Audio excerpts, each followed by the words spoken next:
ఓం నమ శివాయ. కార్తీక మాసంలో శివాలయంలో అస్సలు చేయకూడని తప్పులు, జీవితాంతము అష్టదరిద్రమే చేస్తే.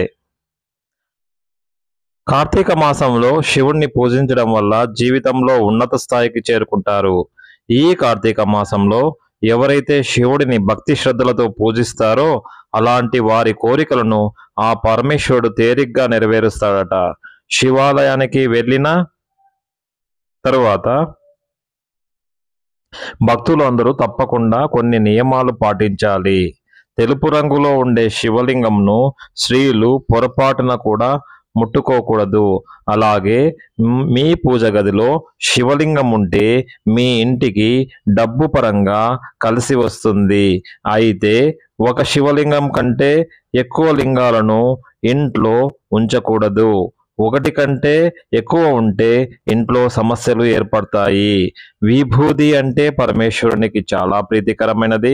కాబట్టి ఈ కార్తీక మాసంలో శివాలయం నుండి విభూతిని తెచ్చుకొని ప్రతి కార్తీక సోమవారము ఆ విభూతిని పెట్టుకుంటే ఆ పరమేశ్వరుని ఆశీర్వాదము ఖచ్చితంగా లభిస్తుంది.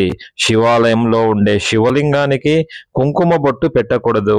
శివయ్యకు గంధం సమర్పిస్తే మీ జాతకంలో ఉన్న దోషాలు తొలగిపోతాయి, విపరీతమైన అదృష్టం కలుగుతుంది. అలాగే చాలా మంది మనలో శివాలయానికి వెళ్ళినప్పుడు కొబ్బరి నీళ్లను శివలింగం పైన పోస్తారు. కానీ ఎట్టి పరిస్థితుల్లోనూ కొబ్బరి నీళ్లను లింగం పైన పోయకూడదు. ముందుగా ధ్వజస్తంభాన్ని దర్శించుకోవాలి, తర్వాత ఆలయంలోకి ప్రవేశించాలి. శివాలయానికి వెళ్ళిన భక్తులు శివుణ్ణి దర్శించిన తర్వాత ఆలయ గోపురాన్ని మీ మనసులో తలుచుకొని ఏది కోరుకున్నా సరే అది ఖచ్చితంగా నెరవేరుతుందట. శివాలయానికి వెళ్ళిన మహిళలు జుట్టు వీరబోసుకొని వెళ్ళకూడదు. జుట్టు వీరబేసుకొని వెళ్తే మహాపాపంగా పరిగణింపబడింది. శివాలయానికి వెళ్ళిన వారు ప్రదక్షిణలు చేయకూడదు. మిగతా ఆలయాల్లో లాగా శివాలయాల్లో ప్రదక్షిణలు చేయకూడదని శాస్త్రాలు వివరిస్తున్నాయి. ఎందుకంటే ఆ పరమేశ్వరుడు దేవుళ్ళకే దేవుడు కాబట్టి ఆయన గుడి చుట్టూ ప్రదక్షిణలు చేస్తే శివుని ఔన్నత్యాన్ని తక్కువ చేసినట్లు అవుతుంది. కావున శివాలయంలో ప్రదక్షిణలు చేయకూడదని పండితులు చెబుతున్నారు. ప్రతి శివాలయంలో ఖచ్చితంగా చండీశ్వరుని విగ్రహం ఉంటుంది. కాబట్టి శివాలయానికి వెళ్ళిన భక్తులు చండీశ్వరుని చుట్టూ ఖచ్చితంగా 3 ప్రదక్షిణలు చేయాలి. శివాలయంలో చండీ ప్రదక్షిణలు చేస్తే రెట్టింపు పుణ్యం లభిస్తుంది. ముఖ్యంగా ఈ కార్తీక మాసంలో జిల్లేడు పూలతో శివుణ్ణి పూజిస్తే ఆ శివయ్య తొందరగా కరుణిస్తాడని విశ్వాసము. పారిజాత పూలతో శివుణ్ణి పూజిస్తే సర్పదోషాలు తొలగుతాయి. శివ పూజలో ఎరుపు రంగు పూలను అస్సలు వాడకూడదు. శివునికి ఎరుపు రంగు పూలు సమర్పించకూడదు. ఎరుపు రంగు పుష్పాలను సమర్పిస్తే పూజకు తగిన ఫలము దక్కదు. శివాలయంకు అడుగు పెట్టిన తర్వాత ముందుగా నందీశ్వరునికి నమస్కారం చేసుకుని నంది కొమ్ముల మధ్య నుండి శివుడి దర్శనం చేసుకోవాలి.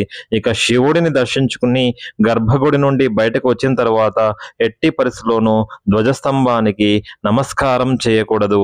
ఇలా శివుడిని దర్శించుకున్న తర్వాత ధ్వజస్తంభాన్ని నమస్కరిస్తే శివుణ్ణి దర్శించుకున్న పుణ్యఫలం లభించదు. శివుని పూజలో తులసి ఆకులను ఉపయోగించకూడదు.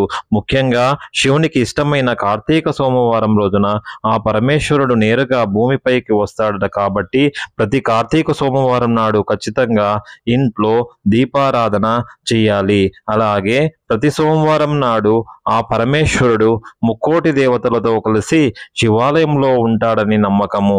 కాబట్టి ప్రతి కార్తీక సోమవారం రోజున ఎవరైతే శివాలయానికి వెళ్తారో అలాంటి వారికి ఎటువంటి కష్టాలు లేకుండా ఆ శివయ్య వరమిస్తాడట. శివుడు అభిషేక ప్రియుడు కాబట్టి ఈ కార్తీక మాసంలో ఆవు పాలతో శివుడికి అభిషేకం చేస్తే కోటి జన్మల పుణ్యఫలం లభిస్తుంది. అయితే మనలో చాలా మంది పాలను అలాగే ప్యాకెట్లో ఉంచి నేరుగా శివలింగం పైన పోస్తారు. కానీ అలా అస్సలు చేయకూడదు. అభిషేక పుణ్యఫలం లభించదు. శివుడిని అభిషేకం చేసేటప్పుడు ఒక గ్లాసులో ఆవు పాలను తీసుకొని శివలింగానికి అభిషేకము చేయాలి. పాలతో అభిషేకం చేసిన తర్వాత శివలింగం పైన నీళ్లతో అభిషేకం చేయాలి. అలా చేస్తేనే సంపూర్ణ అభిషేక ఫలితం దక్కుతుంది. శివుడికి అభిషేకం చేసే సమయంలో మరి శరీరంపై ఉన్న చెమట గాని వెంట్రుకలు గాని పడకుండా జాగ్రత్త పడాలి. ఇంట్లో శివుణ్ణి పూజించే ముందు వినాయకునికి నమస్కారం చేసుకొని పూజ స్టార్ట్ చేయాలి. ఇంట్లో ఎలాంటి పూజ చేసినా సరే ముందుగా వినాయకుడిని పూజించాలని స్వయంగా ఆ శివుడే వివరించాడు. ఈ కార్తీక మాసంలో శివాలయానికి వెళ్ళి నంది చెవులో మీ కోరికలను చెప్పుకుంటే అవి ఖచ్చితంగా నెరవేరుతాయి. నంది చెవులను మన కోరికలను చెప్పుకుంటే నంది నేరుగా శివుని దృష్టికి తీసుకెళ్తారట. అయితే నంది చెవులో మీ కోరికలను చెప్పేటప్పుడు ముందుగా మీ కుడి చేతిని నంది చెవికి అడ్డంగా పెట్టి మీ గోత్రం పేరు, మీ పేరు, అలాగే కోరికను చెప్పాలి.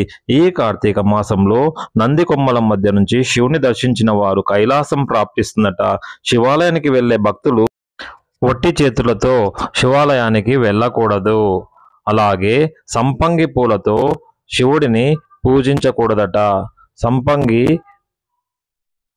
పువ్వు పూజకు పనికిరాదని శివుడు శాపం విధించాడట. ఈ కార్తీక మాసంలో ఆ పరమేశ్వరుని సులువుగా ప్రసన్నం చేసుకోవడానికి ప్రతి కార్తీక సోమవారం రోజు ఉపవాసం ఉంటే ఆ పరమేశ్వరుడు త్వరగా అనుగ్రహిస్తాడు. ఈ కార్తీక మాసంలో వెలగపండును శివుడికి సమర్పిస్తే మీ సంతానానికి దీర్ఘాయుష్షు కలిగిస్తుంది. అలాగే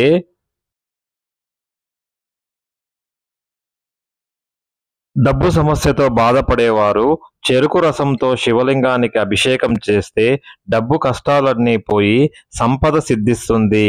అలాగే ఈ కార్తీక పౌర్ణమి రోజున 365 ఒత్తులతో దీపం వెలిగిస్తే ముక్కోటి దేవతలను పూజించినంత పుణ్యఫలం లభిస్తుంది. ప్రత్యేక కార్తీక మాసంలో శివుడికి బిల్వపత్రం సమర్పిస్తే మీరు ఏది కోరుకున్నా సరే అది ఖచ్చితంగా నెరవేరుతుందట. శివుడికి ఈ బిల్వపత్రం శివుడి మూడు కళ్ళకు సమానము. కావున ఇవన్నీ తెలుసుకొని తప్పులు చేయకుండా ఉండవలనని మనవి.